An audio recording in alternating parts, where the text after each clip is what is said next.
I say yo. Welcome to the BBW show. You feel me? We talk cardio, basketball, and wrestling on a daily basis.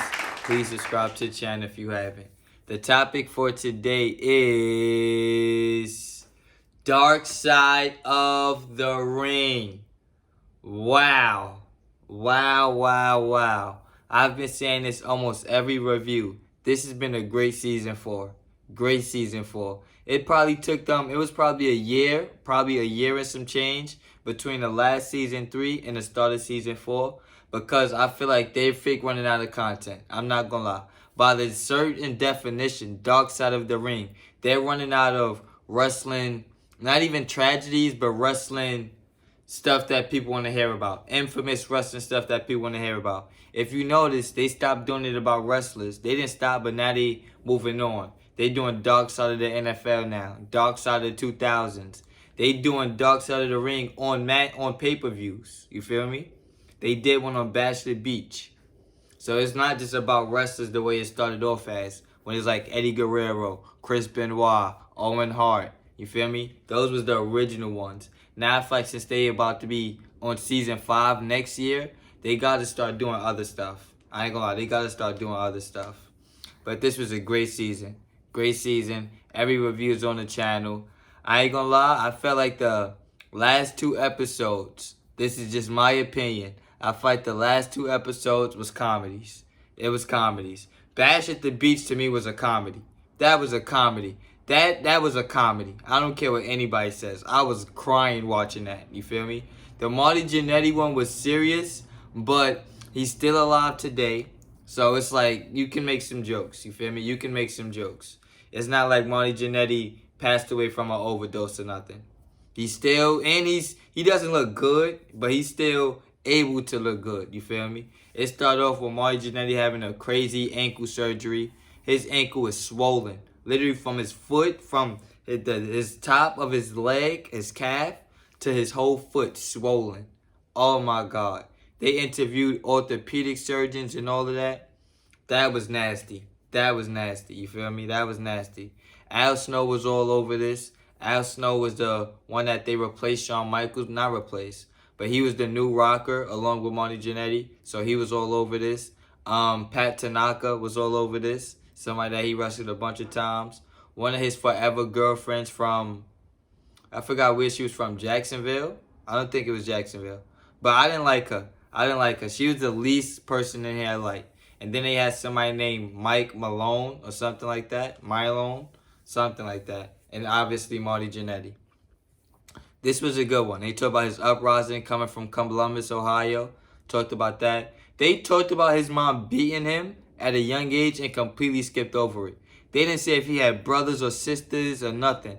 They just said, my mom and dad was doing bad, so my mom used to beat me. I didn't show my dad because I didn't want them to fight. And they just completely skipped over that. Like, wait, what?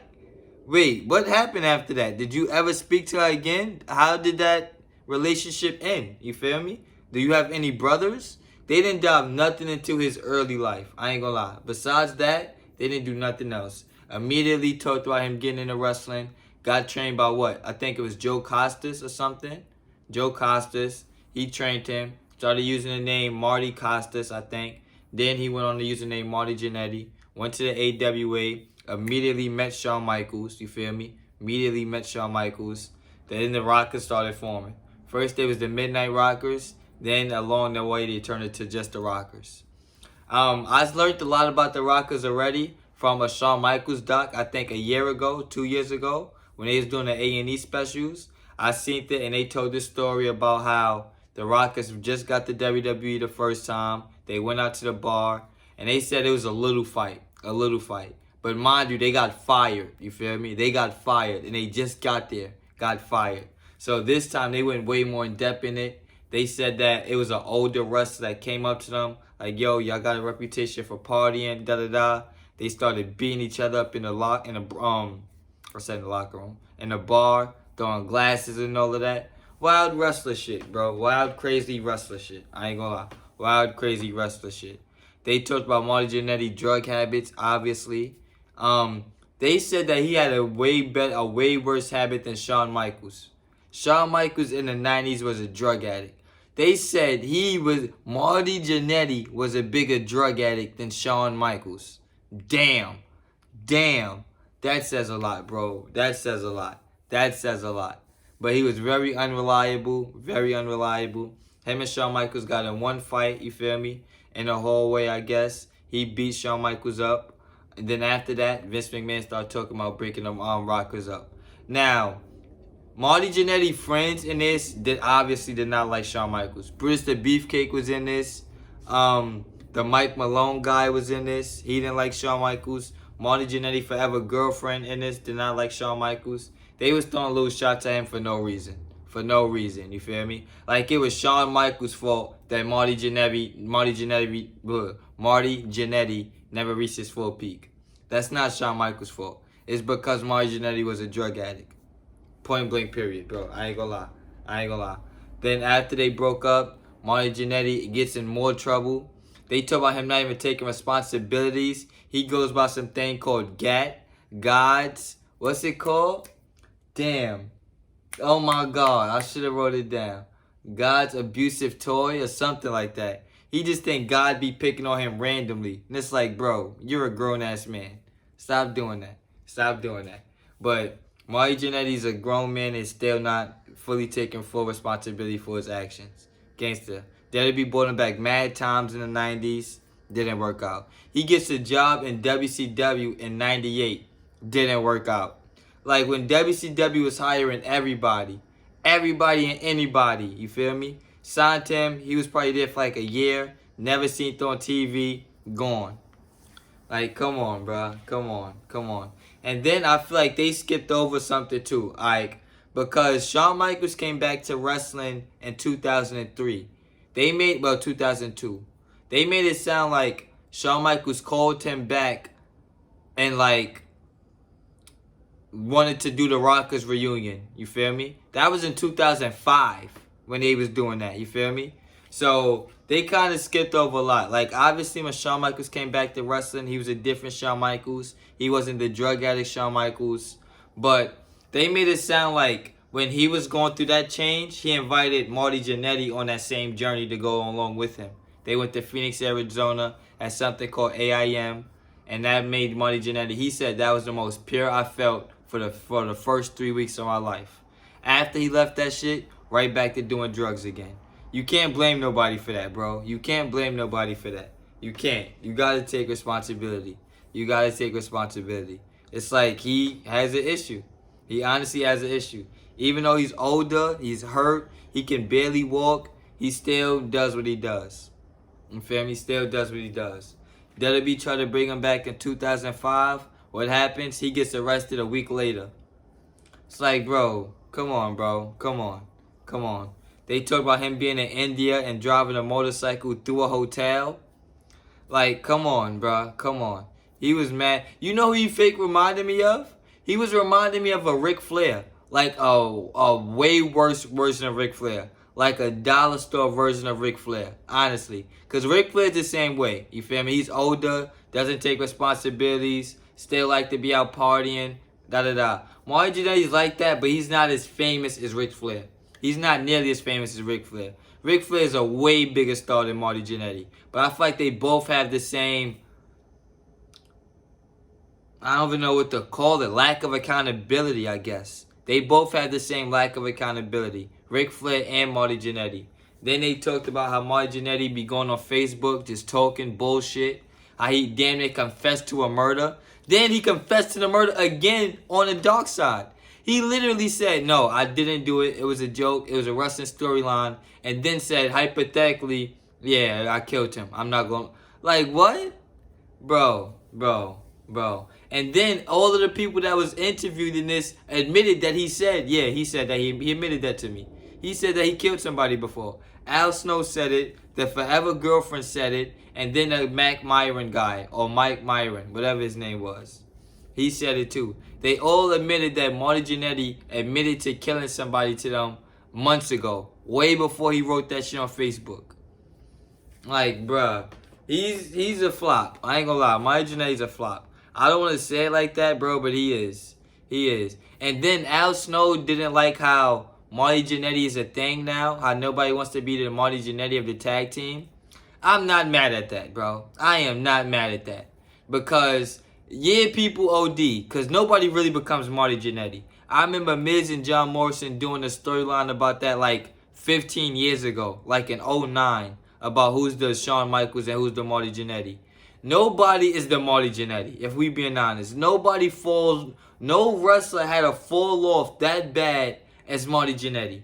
Nobody. Nobody, bro. Nobody was in one of the hottest tag teams ever. Hottest tag teams ever. And then go on to nothing. Nothing. Complete crash out. Complete. Nobody else, bro. There's a lot of people in tag teams that's one person's a bigger star than the other. Bully Ray's a bigger star than Devon. Jeff Hardy's a bigger star than Matt Hardy. But Devon Dudley is not no fucking Marty Jannetty. Matt Hardy is not no fucking Marty Jannetty. Both of them are bigger stars than Marty Jannetty. So it's like that definitely gets a bad rap. You feel me? Because in a tag team, if they break up, one person is gonna be a bigger star. It's like a slim chance when a tag team splits up, both of them become bigger stars. That's a slim chance. Slim chance. One of them is going to become a bigger star. One of them. But I feel like calling the other person Marty Jannetty is definitely disrespectful. Not disrespectful to Marty Jannetty. It's disrespectful to the other person. Because Marty Jannetty literally crashed out, bro. Literally crashed out. Had a bunch of opportunities. Fumbled everything. Fumbled everything. I didn't even talk about this. He damn near cost WWE $10 million. $10 million. In the Rockers era, while they white hot tag team, he injures somebody and breaks their neck. The guy said, Marty Jannetty said, yo, bro, trust me, I got you. I'm going to take care of you. I definitely believe he said that. I definitely believe Marty Jannetty said, bro, don't worry about it. I'm going to show you how to do it. Come on, bro. Come on. So he didn't get royalties from WWE for a long time for that. Because it's like, bro, you're not about to think you're going to cost us 10 mil and you're still going to get your regular paycheck. No, that's just going to be coming out of your money now. You feel me? So he cost WWE $10 million. 10 mil. It's like, bruh. I don't want to say it like that, but I'm not surprised that he was never brought back. They brought him back in like '05. I think he did something with Kurt Angle when they was leading to that match at WrestleMania with him and Shawn Michaels. After that, I don't remember them bringing him back. I ain't gonna lie. I think they brought him back for something with Mr. Kennedy. I think. I could be wrong. I think. But other than that, bro, he's not been brought back. Marty Jannetty, respectfully, is not a WWE Hall of Famer. I don't want to be like that. He's not a Hall of Famer. Marty Jannetty did not have a Hall of Fame career. He didn't, bro. He didn't. He had a good singles run for like, what, 3 weeks? If that? Like, come on, bro. Come on. You take away the Rockers. Forget the Rockers. What did Marty Jannetty ever do as a singles wrestler? Ever. I'll wait. Exactly. This was crazy. And it's Dark Side of the Ring, but this was not that sad to me. The Bam Bam Bigelow one was way more tragedy. Way more tragedy. Way more heartbreaking. Magnum TA, way more heartbreaking. Shit like that was way more heartbreaking. This and the Bash at the Beach one to me was comedies. These was comedies. Because everybody's still alive. Nobody was hurt in the making of this film. Everybody's still alive to tell this side of the story. And then it's like, oh, yeah, you guys look like ass clowns. Everybody came off bad in the Bash at the Beach. Everybody came off bad. Eric Bischoff, Vince Russo, Hulk Hogan, Jeff Jarrett. Everybody came off bad in this. Marty Jannetty super came off bad in this. Super came off bad. Super. He super came off like a immature-ass little kid that takes no accountability for his actions. That's it, bro. I ain't gonna lie. That's all I gotta say about it. Like I said, Dark Side of the Ring Season 4 was a success. A success to me. I have every review on the channel. Bam Bam Bigelow, Magnum TA, Junkyard Dog, whatever you want, it's on the channel. I can't wait for Dark Side of the Ring Season 5. Probably gonna do it about next year. They always do it around the same time, around summertime. That's my opinion. Let me know what you think in the comment section. Like, comment, share, subscribe. I'll be back with more.